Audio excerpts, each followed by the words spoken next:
Football world cup లో మాజీ champion Germany కథ ముగిసింది.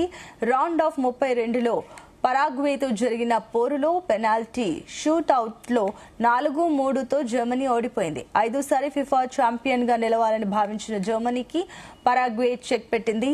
చివరి వరకు టెన్షన్ గా సాగిన పోరులో రెండు టీమ్స్ 1-1తో సమంగా నిలిచాయి.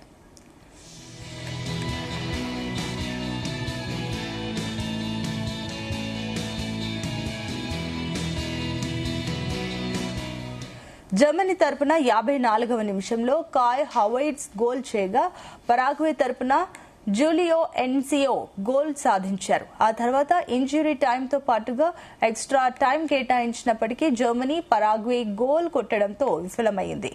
దీంతో విజేతను తేల్చేందుకు పెనాల్టీ మార్క్ షూట్అవుట్ పెట్టారు.